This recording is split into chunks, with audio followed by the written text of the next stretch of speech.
Hello and welcome back to Pop Culture Addicts. This is your reminder that you are watching and or listening a show that is made by a nerd. That's me. I'm the nerd. Made for all you nerds. That's you guys, the people who are watching and or listening to this show. Anyway, our guest today on Pop Culture Addicts is a Michigan-grown actor. That's right. He's from the state that looks like this, the Mitten State. We always love talking to mitten-made products and seeing where they've gone with their career and how they've gone. And this one is especially cool because our guest today is from the Grand Rapids, Michigan area, which is 40 minutes from my house. And it's always cool, especially for that. Now, he's gone off to Hollywood to become an actor and a voice actor, an audiobook narrator, and some of the coolest movies and TV shows and books over the last 15 to 20 years. You've seen or heard him on projects like Young Rock, Star Wars Forces of Destiny, Starfield video game, The Croods Family Tree, Marvel's What If, Eyes of Wakanda, and so many other projects. Now, in our chat tonight, we're going to discuss how Michigan shaped him, it affects his choices in projects, and how he keeps going, how he got started in the business, and his character process, and so much more. I'm very excited to welcome Audie winner Kiff VandenHeuvel to the show. Welcome to the show, Kiff. Thanks so much, Tim. It's such an honor to be here, man. Thanks so much for having me. I'm excited to talk with you. So typically I start off with a question, a standard question with every audience member, or not audience member, but every guest that I have on the show, rather. But with you, I want to do something a little bit different, just because of what you told me right before we got started. So this just happened. This is fresh news. Tell everybody what you just won. So, I'm an Audie winner, which is an award they give out for audiobook excellence. The book that I won the audio for was for Best Mystery for 2026.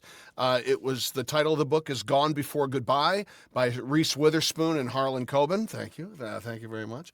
I predominantly played a character named Pork Chop in the book. It's a cast recording, so there are about six or seven of us. But yeah, Reese is one of the primary narrators. She narrates the majority of the book, and Chris Pine as well plays her husband Mark. And then I'm Pork Chop, and then several other fantastic actors, and yeah, it's such an honor to be able to be, man, to have our work celebrated and awarded in such a way. The people who were also nominated were amazing. Yeah, so the Audie Awards happens every year, and I went to New York last year. It was the first time I've been nominated. It was nominated for 2 books, actually, for this one, and then David Baldacci's book, To Die For, which is also a cast recording. We didn't win, but it's an honor to be nominated. I mean, it was awesome. Audiobook narration is part of the work that I do, and I just really, really love it. It's super fun. So, yeah, it was just an honor to be a part of that whole thing. That's very cool, man. Well, congratulations on the win. Congratulations, of course, on the nomination as well. But it's always nice to be able to take a little hardware home with you too. You know? Yeah, that's right. That's right. A little validation never hurts anybody. So that's exactly right. The last thing I won was the last award I got was at Calvin, actually, for Best Actor in Best Supporting Actor in Streetcar Named Desire when I was in college. So it's nice. Very cool. 30 some odd years later to be to win this thing. So yeah, there you go. All right, fair enough. Yeah. All right, so Kiff, let's get on to the question that I normally start with. And now I start with this question for one of 2 reasons, and usually it's both reasons. Now, and that is because number one, I like to know what makes people tick, why they do what they do, what motivates them, what keeps them going, that type of thing. And then secondly, as you heard in the introduction, I'm just a big old nerd, and nerds love a good origin story. So you are the hero of today's origin story. So in the story of Kiff VandenHeuvel, yeah, what got you here, man? What made you say, I want to be an actor? Raiders of the Lost Ark. Nice. Raiders of the Lost Ark. That one made me want to be an actor and a writer. It was funny. I remember watching Indiana Jones and the Temple of Doom and feeling like Willie Scott, and I've come around the bend on this. I think Kate Capshaw is really fantastic in the film. But I remember as a kid watching that movie and being like, oh man, it was missing like the magic of the first picture. Like there was some. I think they should have rewritten that story, and I started to write my own version of what another Oh, Indiana okay. Jones movie would be like, and ended up being a camp counselor at Camp Roger in Rockford, Michigan. And I remember telling my Indiana Jones story at campouts to my students or to my campers. You know, I just love storytelling. And I think it's hard to pinpoint exactly which characters or which people made me want to be an actor so much, especially since I was leaning into comedy pretty heavily. I mean, Eddie Murphy was Okay. really hitting on Saturday Night Live at the time. My parents would wake me up whenever he would come on and do Mr. Robinson's Neighborhood, and I'd be in bed, and they were like, "Give Eddie's on. You want to come and see it?"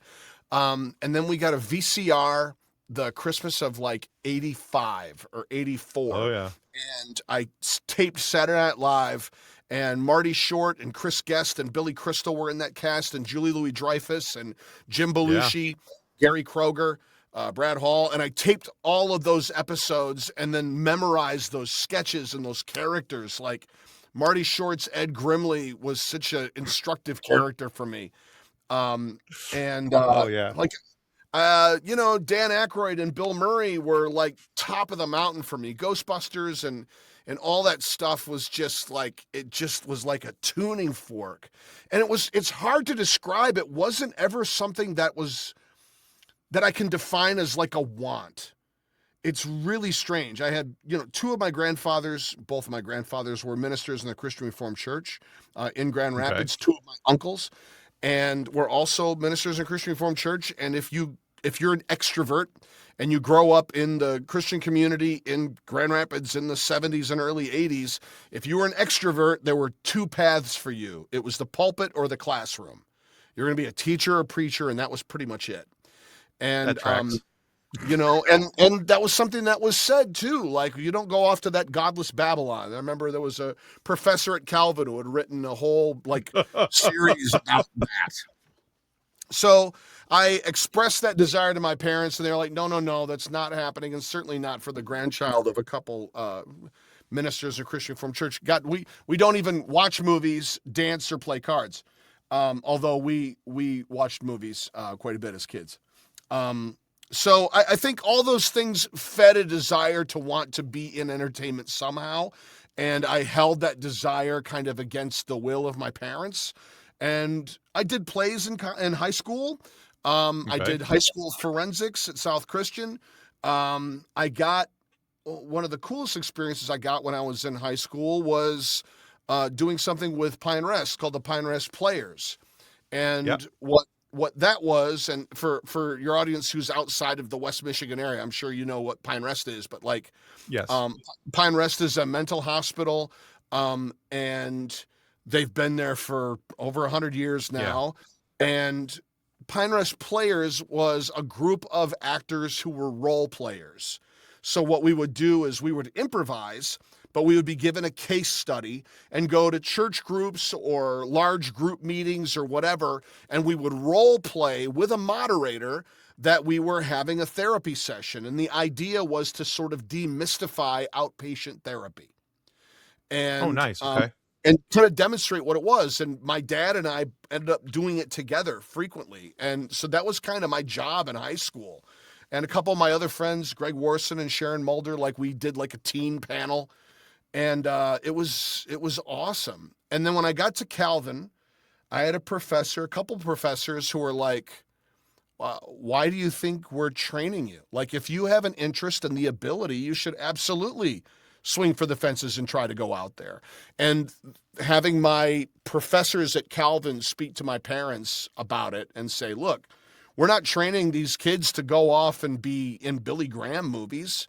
Like, Right. the idea is salt of the earth, right? Like you want to be in the world but not of it. We want to, you know, and if Kiff has the interest and the ability, then why not support that?" And that was a Sure. significant turning point for me. Just to be able to Okay. have Okay. to have everybody at home supporting that particular vision, and I didn't have to kind of hide it under a bushel in a way. Um, Yeah. so that was really kind of the origins. I know it's just kind of mass all of it. Like I've always been an impressionist. I could always do impressions of cartoon Okay. characters and stuff like that. So that also, and as a nerd, like I mean, I loved, the Hanna-Barbera cartoons. I Oh loved yeah. like, I mean, my favorite comics were Spider-Man comics, and in particular, the Man-Wolf storyline with J. Jonah Hmm. Jameson's son had like this amulet that turned him into this white like wolf man. I Yeah. freaking loved that storyline. I had that comic, and and then in college I got into Green Lantern and Frank Miller's The Dark Knight, Watchmen, The Killing Joke, all of those great, Okay. really dark DC comics. And that also sort of was, I mean, that's what happens when you get to college. It's like you start to get into the darker stuff, and Arkham Asylum and all that. So, Right. yeah, that kind of, me and my buddy Dave Gruen would go every Tuesday for comics and pick up, spend whatever limited income we had on cigarettes and comic books, man. And that was that was where we spent our time and energy. So Love yeah, it. Okay. that was it. And then yeah, all through college, Calvin did a thing. We had Thespians, which was like a quarter credit for shows. And I acted for the first 2 years. And then the second 2 years, I only did something called Smorg, which was we do a parody of whatever the main production was. Okay. So I was getting involved with improv and sketch comedy writing.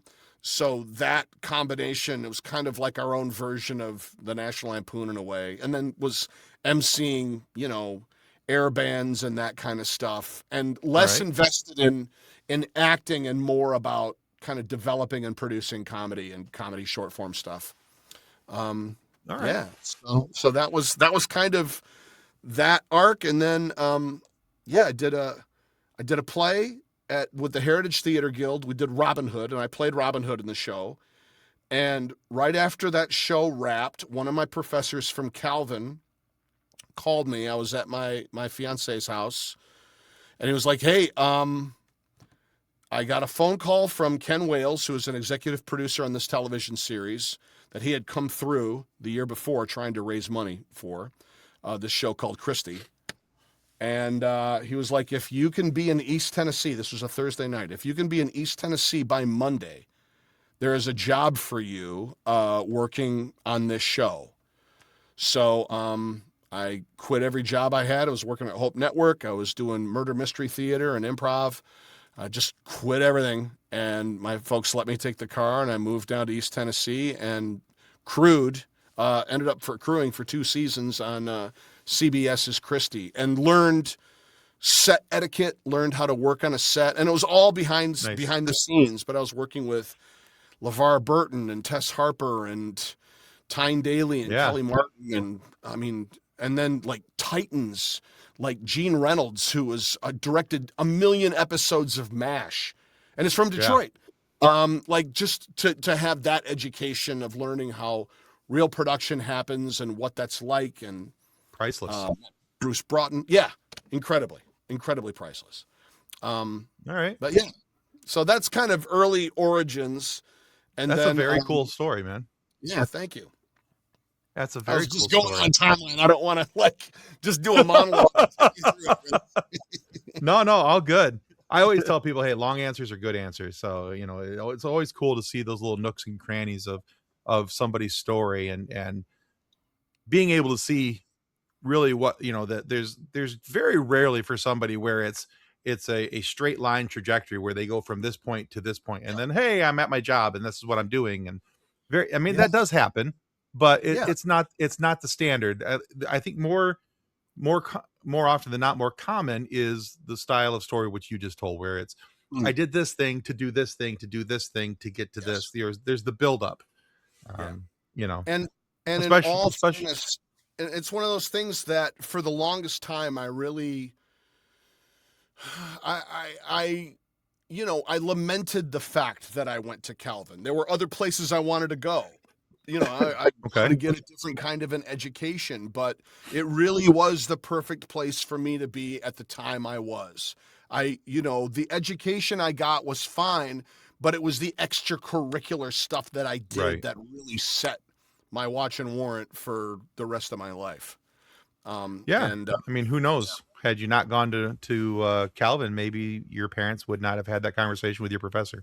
100%, 100%. Yeah. All right. So let's talk about some other things with it about being a Michigan-made actor. Yeah. So first and foremost, being a West Michigan guy, Michigan or Michigan State? Jeez. This is very important. The rest of this interview hinges on this very question. I No, I'm know. just I know. kidding. I don't care. Uh, Just, uh, honestly,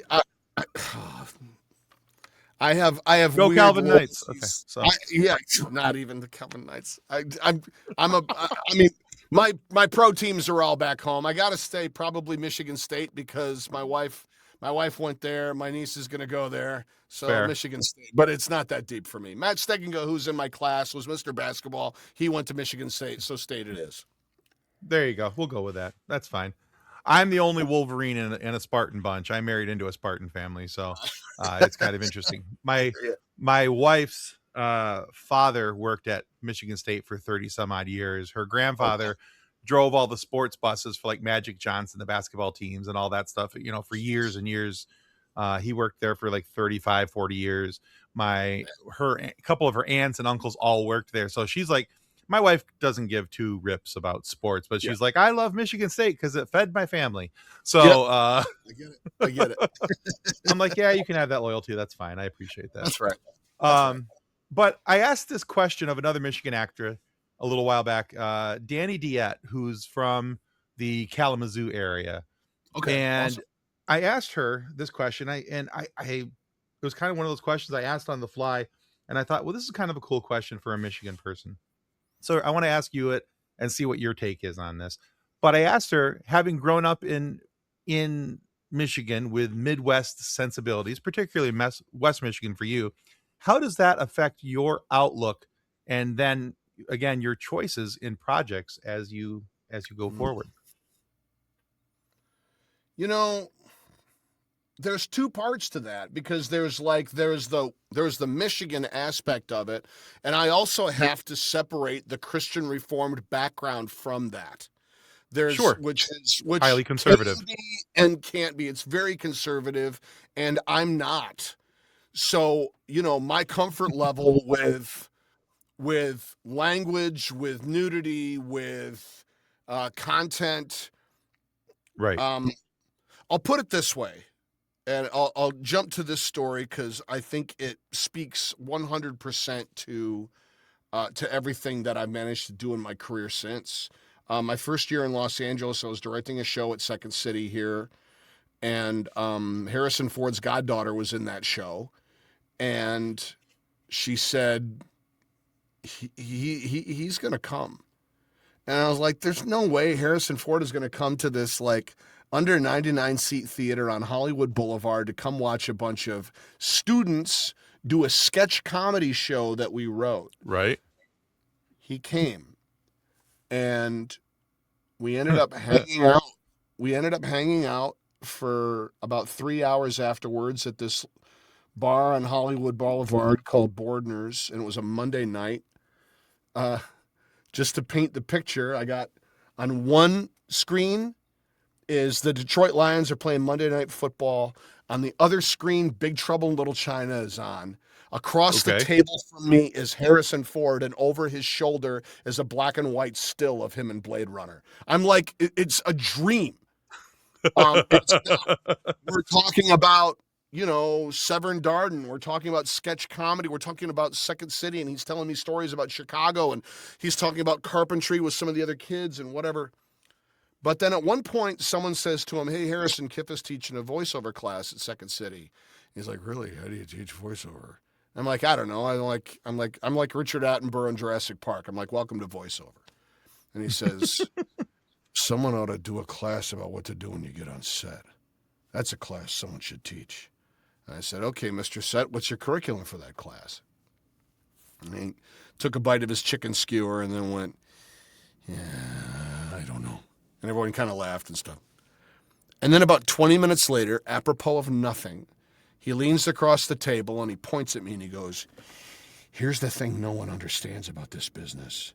This is a service industry, and we are all in service to the existential truth of this story. And nobody is bigger than that, from the production assistant to the executive producer who walks on the set.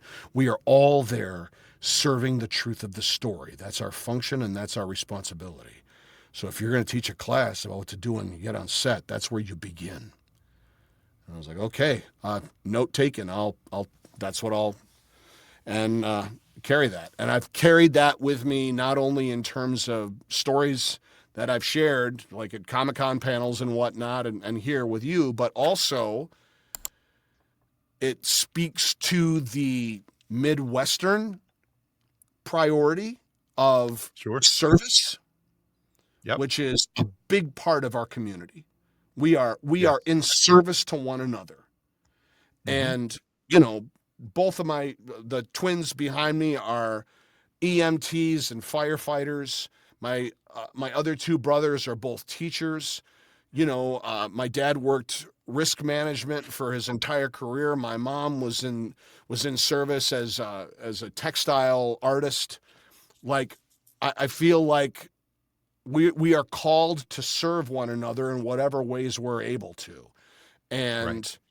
and you can't get it twisted about our function. And it's really easy when you're a guest and when you have fancy credits and your stock rises to start to think that you're the thing. But you have to remember, and this is my Midwestern, this is my Michigan, that really informs this for me, is I'm in service, and in service to the audience. I'm in service Mhm. to the characters that I'm playing in every part of this show, from playing Grug to getting to voice match Harrison in Call of the Wild to to Marvel's What If to this audiobook. Like, all of it is about uh, serving the audience member who is using this story to get away from the challenges and the difficult things of the world and maybe find some map of reality in what they're given.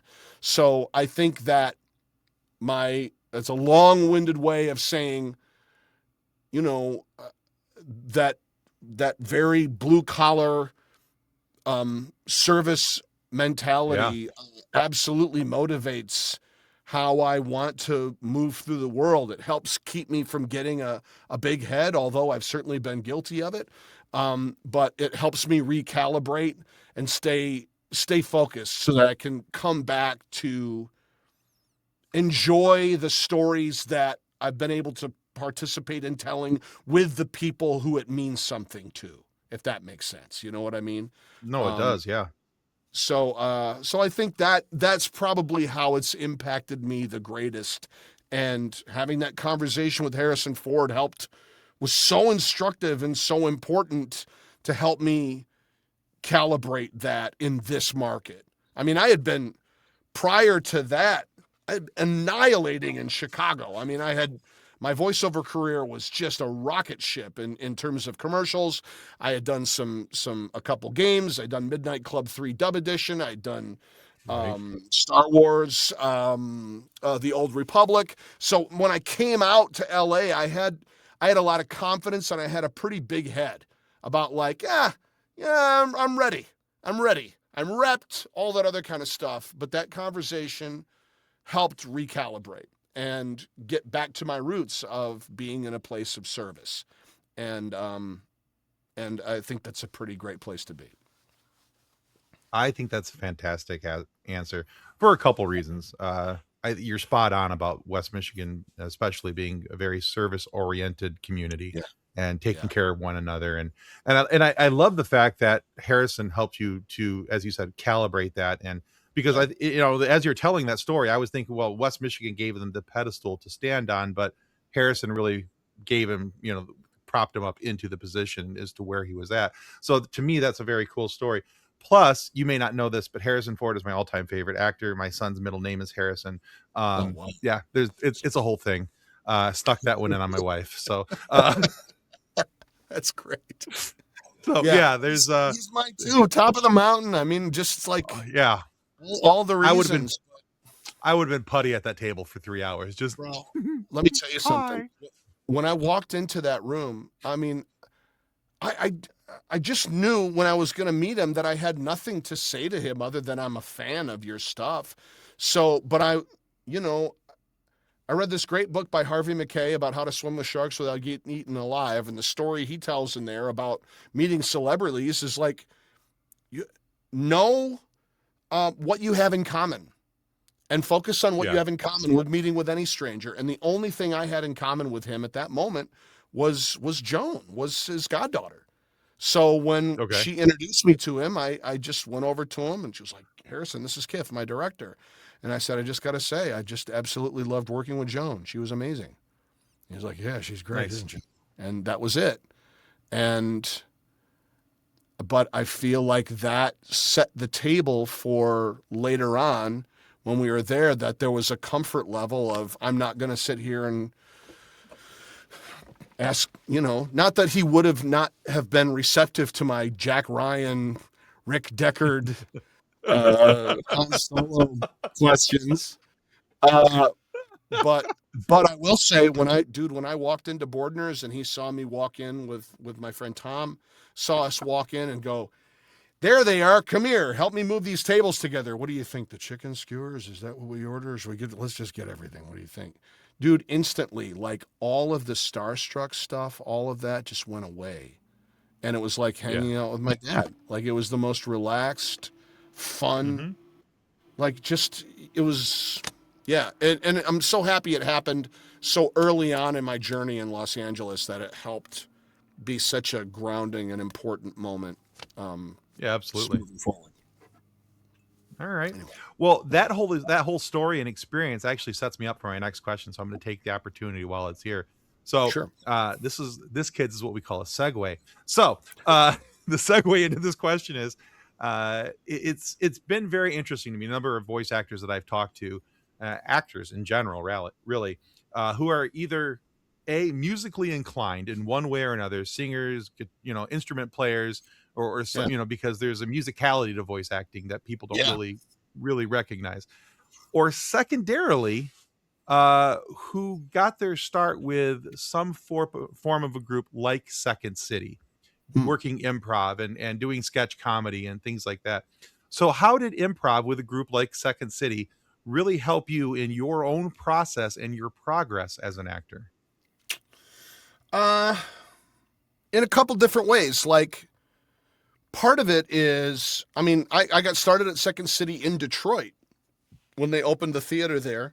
My friend Okay. Mark Evan Jackson and Mary Jane Porres, who were both Grand Rapids folks at the time, called me up and they were like, dude, we're about to audition for Second City in Detroit. They just opened one. You got to come up here. And I was living in Toledo with my ex-wife at the time. She was studying at BGSU. And so I went up and auditioned and got cast as an understudy to the touring company and met some friends and learned the work. But along with the repetition of doing the work, once you got on main stage, and it took a couple of years to get there, it taught you a couple different things. Like it taught you patience. It taught you that talent is not everything. Talent is important, but talent gets you halfway there. Patience, endurance, showing up matters. An institution like Second City has more than just the stage. It also has a training center, and that became also a massive part of my work. While I was waiting for a slot to open up on main stage, and while I was in touring company, I was teaching.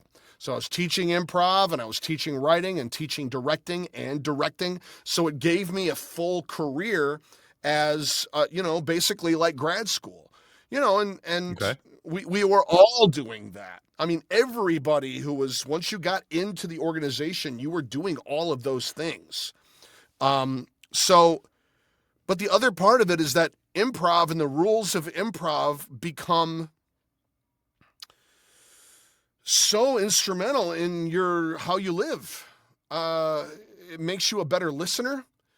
It makes you approach the world with a sort of a yes and attitude of like, I'm not going to deny the situation that comes towards me. In fact, I'm going to accept it, and I'm going to add my own uniqueness to it. And then just being around creative people and watching creative people come through and grow and vanish and move to other places, get plucked off and go off to Hollywood or go to Chicago or go to New York. And it's kind of a, it's an Amtrak station, for people's careers. And I went from Detroit to Second City, Cleveland, and to Chicago, where I directed the touring company and taught a bunch and directed a ton of other shows.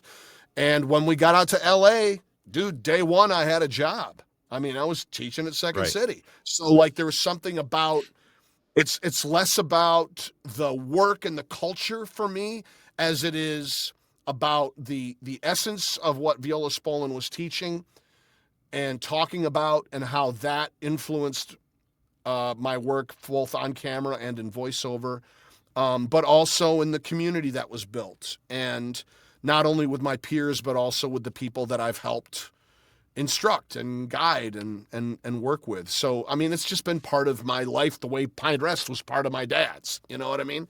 Okay. Um, Yeah. it's certainly got scars associated with it. Who doesn't with any institution? But at the same time, It works. at the heart of it is just a really, really sound philosophy of listening to each other and listening aggressively, listening to Okay. people so hard and giving your focus and finding agreement and finding common ground and building together and supporting. It's a wonderful way of living, and I find that improv training has fed me in every other way. It's made me a better husband, a better father, a better partner, a better instructor and colleague. You mentioned music, and it sparked another thing. Like one of the unbelievable jobs I got to do was I'm the voice of the auctioneer pirate on the ride Pirates of the Caribbean at Disney, Oh Disneyland yeah. and Florida's Disney. And Very cool. originally it was Paul Frees, and to find how to match him with that audition, like listening to the original track, because what happened is that there used to be the auction where they were selling off the women. They decided Yeah. let's not let's not make everyone have to talk about slavery uh, on this fun ride. It's like it's historical accuracy. I'm like, sure, but there's better places to talk about that than with a bag of cotton candy in your hand. Um, And a 4-year-old next to you. Yeah, and a absolutely. 4-year-old next to you. Like, I mean, I get it. It's not your dreams. It's not what you remember, but it's the Red Pirate's still there, and now Red is something else. But they wanted to keep that voice print as close as possible. I really feel like Sure. Disney does a magnificent job of really paying tribute to those who came before. Again, it's trying to tell that existential truth of the story. And Paul Frees's voice is part of that truth. So to match it, what I found was, because the line is, "Weigh anchor now, ye swabbies, what be I offered for these? What be I offered for this winsome wench?" That's the line that we had to match. And then we changed it. But it's a song. And when you hear the music, and I could match the tones, "Weigh anchor now, Mm-hmm. ye swabbies," and hit the notes, then I was able to really lock in and find that match. So my tuba training and singing training when I was in high school paid dividends, to be able to go to Disney Imagineering with Gray Delisle and Mark Grau and record that session, Oh, nice. and now it's running every single day a million times, and it'll outlive me, which is unreal. That's cool. Yeah, it's really cool to be a part of that legacy. Anyway, All right. All right. All right. Well, talking about legacy, well, you just keep setting me up for the next question. And I love this. This is probably one of the easier interviews I've ever had to do. glad to You're hear like it. you yeah, you set them up, and I'm just like, well, here you go. This There is you the go. next one. All right. So talking about legacy and things that you've worked on and things like that. Now you've dipped your toes into a lot of cool sandboxes with some major IPs. Yeah, Obviously, Disney is huge, yeah, but you've worked with Marvel, you've worked with Star Wars, you've worked with DC, and a bunch of other things. So let's just throw it out to the universe. What's that big project out in the sky that Kiff would just love to wrap his name around? I mean, I already did. So I'm in a Batman movie and a Superman movie, two separate Yeah, ones. I'm my yeah. it's not in the credit because IMDb won't put it up, but I am the voice of Jor-El in James Gunn's Superman. So Oh, wow. When you see Bradley Cooper and he's speaking Kryptonian, we dubbed it into English like I'm a Kryptonian translator. And when I did that session last year, I was told that the director really liked my read, but then he wanted to work with me to direct it. So that meant James Gunn. So I went into Disney. I went into Warner Brothers, ADR 2, and Jeff Roy's room, and went in there, and James Gunn comes walking in and shakes my hand, goes into the ADR room, and I mean, That's couldn't be awesome. sweeter. Like, just, I mean, exactly what you want and Yeah, hope he seems it'll like a be. cool dude. Dude, we do a pass of the line. Jeff's lining some stuff up.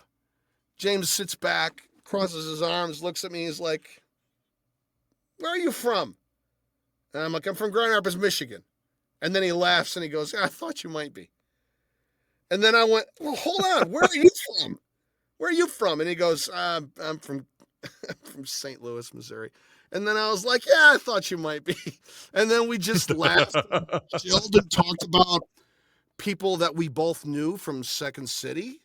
And we talked Okay. about nerd stuff and just the Yeah. warmest, friendliest dude. And then after that session was complete, I did the Jor-El stuff, which was, I mean, top of the mountain. I mean, look, I mean, I got a big old Superman tattoo here. Oh, I got wow. when I was Yes, in you do. Australia.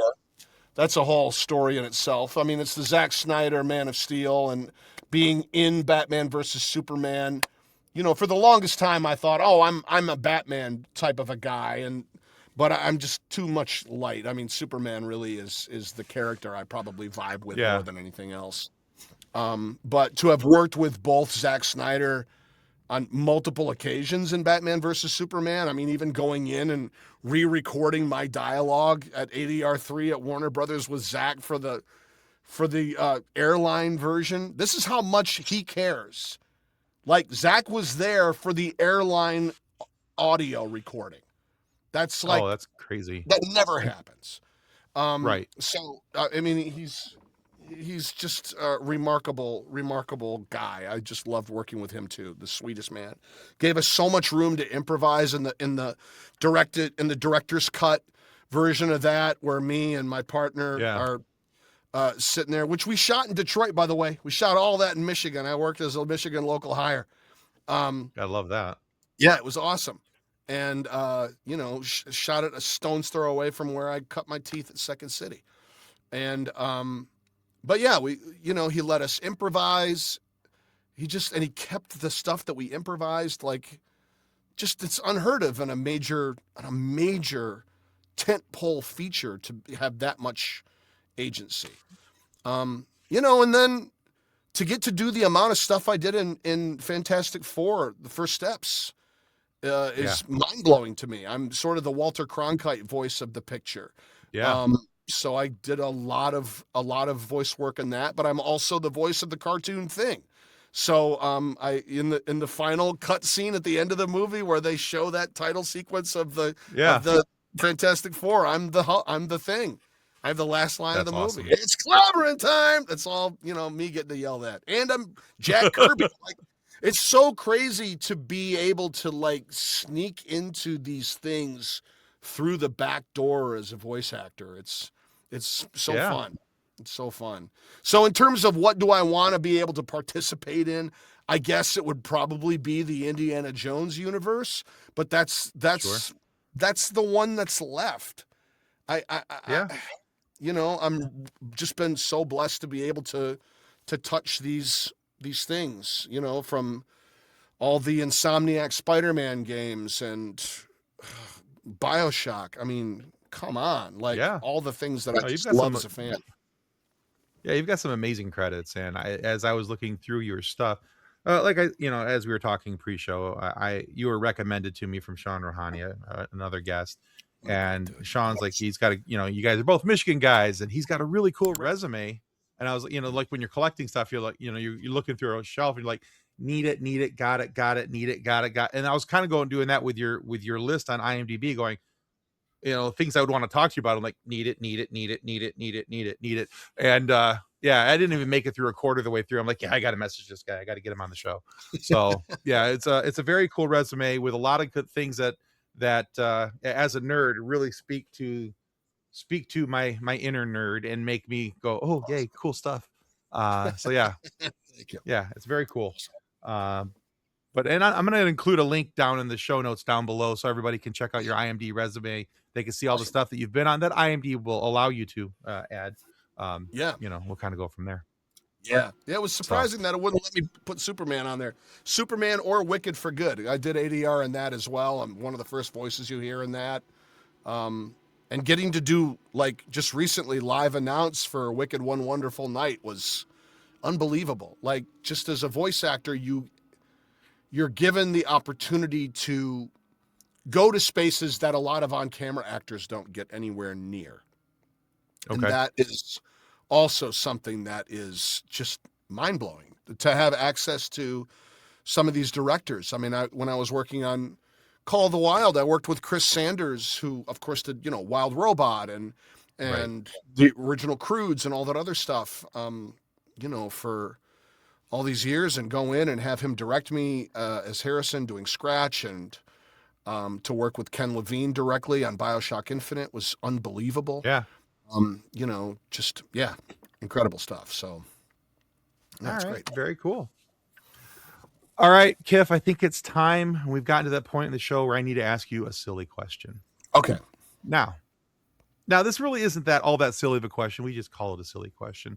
Okay. And the reason why this came about is that one of our show members, Kathleen, who's primarily on our live show, Kathleen was out and about with her daughter, and somebody asked her daughter this question. Her daughter's about 6 or 7, and they asked her daughter this question, but not Kathleen. And Kathleen thought, well, that's just rude. You should never age out of this question.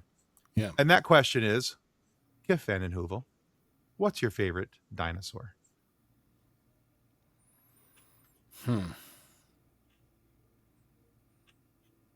It's a hard question. There's a lot of really good dinosaurs. Yes. I mean, do you go for size or do you go for curiosity? Do you go for the one that you would want to have or be friends with? Is it like a neutral, like? Mm-hmm. And I don't want to. I'm gonna answer the question, but I will skirt it slightly, because I have to say that when it comes to prehistoric things, it's never been the dinosaurs that I was a fan of. It was the mammals of the prehistoric age that really got my blood going. So like, Okay. the ice age creatures, I have to say, like, my favorite is the mammoth, the Columbian mammoth, which was so incredibly large, like Kong and Skull Island large is how it lives in my head. I don't think it was necessarily that big, but they're remarkable. And I remember as a kid, like, just wanting to come out here to the La Brea tar pits to see, like, the fossil record of, like, I remember reading about the Berezovka mammoth, which was like a mammoth that they found fully preserved in the permafrost in Siberia. And like the idea of, like, if you're going to clone something, why are you wasting your time with dinosaurs? Like, clone some of these warm-blooded, like, let's bring back the dire wolf. Let's bring back the mammoth. Let's bring back trees, like giant sloths and cave bears. So that's my freak. But that's not what you asked. That's not what you asked. So if I like that answer, though. I think it is a good answer. It is that answer. But you'll get no argument from me. Good. I'm gonna say, when it comes to dinosaurs, though, I mean, I'm putting so much build up on this, but I think the Tyrannosaurus Rex is just spectacular. And the way it's been Okay. envisioned, and then the idea of it being covered in feathers. Like recently, there's been some discoveries of like, wait, this thing Right? could have been covered in feathers and truly been like a giant chicken. And then you're like, this is, look, uh, I was in We've actually talked Australia. about this. Have you really talked about this before? I'm Well, spending more time on this answer than perhaps than I should. But I love man, it. have you seen? Oh, now the name of the bird escapes me. But it's this bird with this massive bill that looks like a pelican's bill, but it's tall like a stork. And Yeah. oh my, I forget the name of it, but or they have like this blue um toenail of a Hmm. horn on top of their head, a cassowary. Man, Yeah. when I was in Australia shooting young rock, we went to this place called Currumbin, which is a animal refuge, and you can get your picture made with a koala and stuff. And there's like kangaroos lying all over the place. Not lying around. Most of the kangaroos are hopping. But there was one big red kangaroo that was lying there, and we went over to it and like petted it. Me and my buddy Ryan Pinkston, who's on Stumble on NBC, um, and we petted this thing, and it felt like petting a man, which was the weirdest feeling in the world. You're like, oh, look at you, you big beautiful. Why am I feel like I'm petting some strange man in a like a Russian bathhouse. And he's like, stop touching me. Oh my god. But That's then awesome. but then you go around the bend and you're riding the little train and it comes around this area and there's a cassowary in there. And the fence is like thicker fence, bigger fence than you would see at a tiger enclosure. And these birds are like they make ostrich look like parakeets. Oh And in wow. in terms of ferocity. And those things are like if there's a dinosaur still walking around, it's that thing. Look up a cassowary. It's the most terrifying Yeah. creature on two legs, Yeah, man. I know exactly what you're talking about, and I've actually read about how aggressive they are and that how that horn can like if it hits Gore you. somebody like if it were to hit you in the chest, you're done. Yeah, You're done. It's just yeah. yeah. And their feet. I mean, their legs are just like, and they're just walking around like some animals are skittish. These things are like, bring it. I mean, they're just, what do you got? They got Like, to be scared of. dude, like, yeah, they're Uh, terrifying. So yeah, I guess cassowary is a runner up. I wouldn't there say you it's my go. favorite, but there you go. I love all those answers. Yeah, Awesome. actually, we had a conversation about that on one of our live shows. We were talking about the dinosaurs and the discovery of that Tyrannosaurus rexes might have just been large prehistoric chickens, and that led to a whole lot of insanity and hilarity. Just because now it was no longer this big deep growl. Now it's like you know. We found But the yeah, head of the. We blow through the nasal cavity of the T Rex, and it's. You're like, oh man, come on. We've been lied to. We've been yeah, lied we to. went from this big growl to a chicken pushing up its glasses, going, "You should be afraid of me," Yeah, yeah. So. And it's John Horner's fault, and Dennis Murin and Phil Tippett and their visualization of the T Rex. I mean, Love it. I mean, it's fun how they made raptors like the big bad in Jurassic Park and stuff. I will say this last Jurassic Park film with Scarlett Johansson and Mahershala, like, man, that riverboat sequence when the T Rex comes after the family in the riverboat or and Mhm. the little girl is in the raft, like top of the mountain. That was some Yeah. fantastic dinosaur action. Mad Yeah. respect. I mean, the movie it's a Shaggy Dog, but boy, that It's a sequence was shaggy dog. oh, yeah, there's a That lot of might be my pictures most of Shaggy favorite. Dogs. That might be my most favorite review ever of anything. It's a shaggy dog. It's a All right. Shaggy Dog. It ain't perfect, but still, there's some lovable qualities to it. It's gonna bring some tracks into the house, but it's no one battle after another. But it really is. I mean, I felt that way about Tron Ares. Like I had so much fun in that theater watching that picture, Yeah, and it's the other thing that that I Nine Inch really, Nails soundtrack. oh my god, and it's one of the things that a lot of times people will crucify a movie because of the script. or because of one actor or something. But man, when you watch the credits and you see how many people have put their blood, sweat, and tears, how many people are in that Yeah. service, in service of telling the Yeah. existential truth of the story. And if that script got approved, it's what the script is.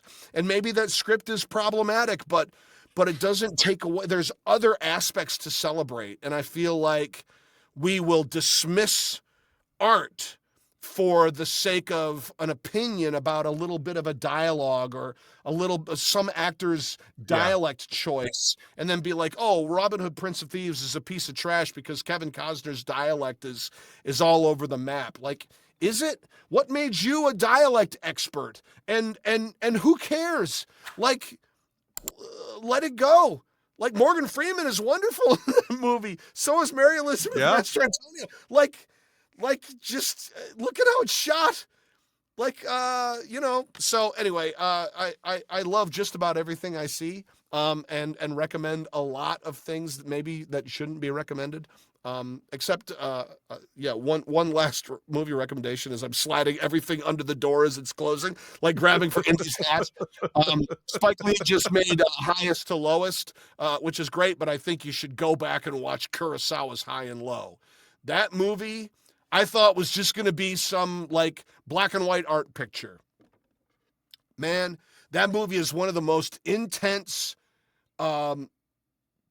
drama / cop action procedural pictures that I've ever seen in my life, and rocketed to the top of my list of favorite pictures. If you haven't seen High and Low, Okay. holy mackerel. Toshiro Mifune, and like the way that movie is shot, and in particular the staging, the way he uses the frame. Watch, like, everyone will talk about Seven Samurai, and it's very true. Seven Samurai is a masterpiece, but I think High and Low is a modern version of that in terms of how he uses the frame and moves bodies and faces through it. It's breathtaking. So yeah, High and Low, All right. Late Spring, and which is another fantastic picture. And I don't know. I'm just throwing stuff at you. Probably because I love it. because I had a lot of caffeine late in the day. I welcome that. And there are movies All right. I see that I didn't see when I was in Grand Rapids, and they didn't show. So like, what's been great, the Criterion Collection allows you to see so many wonderful pictures and get you up to speed on that stuff. So, right. Just looking back to the masters to remind us of what we should be doing in the future. It's great. Love it. Baba. All right, Kiff, thank you so much for being on Pop Culture Addicts today. Where can our listeners go to find out more about you, your work, anything you've got coming up? Awesome. My pleasure, Tim. Thank you so much for having me. Most of where I'm most active is on Instagram, and my handle is at KiffVH, KIFFVH. You can also go to my website, which is kiffvh.com. If you are interested in voiceover, if you're interested in on-camera or improv training, I teach, and I do privates as well. If people are interested in learning more about that stuff, you can reach out to me directly there. If you're a fan of some of the fun things I've been able to be a part of, you can also reach me through that.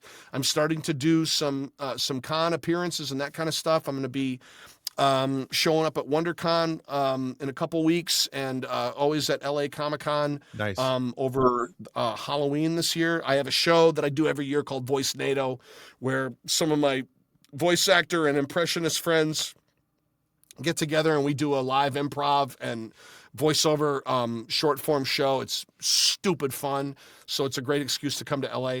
But those are the best places to reach out to me, kiffvh.com or at kiffvh on Instagram. Perfect. Well, I'll make sure that we put some links down in the show notes down below so people can follow you on those places. And I'm also, like I said, I'm also going to put an IMDb link down there so people can see your resume very easily. Now, guys, this also seems like a really great time to remind you that the most important thing you can do to help our show continue to grow is to give us a follow, like this video and give us a follow. It helps us get more amazing guests like Kiff here and have these great conversations for you to be able to listen to. So please subscribe. It helps out well more than I can ever really tell you. And it's like crying. It's in D&D, it's a free action. It costs you nothing. So check out Kiff's work as well. There's a lot of cool things out there for you to be able to have enjoyed him on. Thank you for listening and or watching. Thank you to Kiff for being on the show, and may the force be with you as you continue to live long and prosper. Goodbye. Always. Peace. Reference to any specific product or entity mentioned on this podcast does not constitute an endorsement or recommendation by Pop Culture Addicts. The views expressed by guests are their own, and their appearance on the program does not imply an endorsement of them or any entity they represent. If you have questions about this disclaimer, please contact us via email at info@pcapod.com.